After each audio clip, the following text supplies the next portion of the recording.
असतं. पण ना ते कोंडाजी फर्जंद त्यांचं सैन्य त्यांना कशाचीच भीती नसते. ना अंधाराची भीती वाटते, ना झाडांची भीती वाटते, ना काट्याकुट्यांची भीती वाटते. म्हणजे ज्या कड्यावर चढायला दिवसा देखील कुणी हिंमत करत नाही, त्या कड्यावरती हे सगळे मावळे रात्रीच्या वेळी चढाई करत असतात. सगळे मावळे पन्हाळा चढत होते आणि कुणीही एकमेकांशी एक शब्द पण बोलत नव्हतं. कारण कुणी बोललं तर आवाज होईल. आवाज झाला तर किल्ल्यावरच्या पहारेकऱ्यांना ऐकू जाईल आणि मग त्यांना कळेल की मावळे गडावरती चढतायत. म्हणून हे जे 60 मावळे आहेत ना, ते कुणाशीही न बोलता एकदम चिडीचूप हळू हळू पन्हाळा गडावरती चढून जातात. मग कोंडाजी काय करतात, काही सैनिकांना असं थोड्या थोड्या सैनिकांना सांगतात की तुम्ही गडावर वेगळ्या वेगळ्या वेगळ्या वेगळ्या भागात जा आणि एकाच वेळी ते रणशिंग फुंकायला सुरुवात करा. आणि काय होतं माहिती का, सगळं सैन्य ते इकडे तिकडे जे 60 मावळे आलेले असतात ते गडावर सगळीकडे एकाच वेळी रणशिंग फुंकतात आणि त्या शिंग तुतार्यांनी सगळीकडे मोठा आवाज होतो. एकदम खूप मोठा आवाज होतो. रात्रीची वेळ असते, सगळं आदिलशाहीचं सैन्य झोपलेलं असतं आणि सगळे एकदम खडबडून जागे होतात. सगळीकडून शिंगांचे आवाज कसे येत आहेत, म्हणजे नक्कीच मराठ्यांनी हल्ला केलाय. अरे पण ते आले कधी मराठे, कसे आले, कुठून आले, किती लोक आले, काहीच माहिती नसतं आदिलशहाच्या सैन्याला. ते नुसते गोंधळून जातात.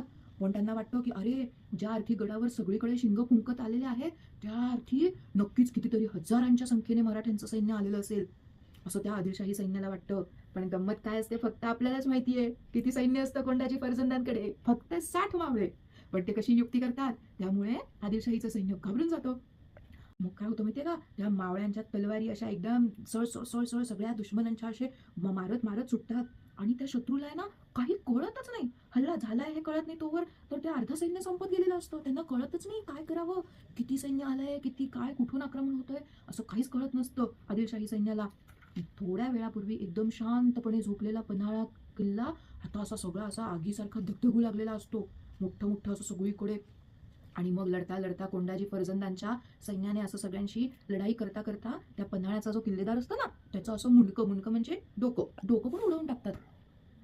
आणि मग काय होतं माहितीये का, जसं काय त्या आदिलशाही किल्लेदाराचं डोकं मुंडकं उडवतात, तसं ती विजापूरची आदिलशाही सेना इकडे तिकडे पळत सुटते आणि ती सगळी सेना इकडे तिकडे पळत निघून जाते आणि पन्हाळा किल्ला मराठ्यांच्या ताब्यात येतो.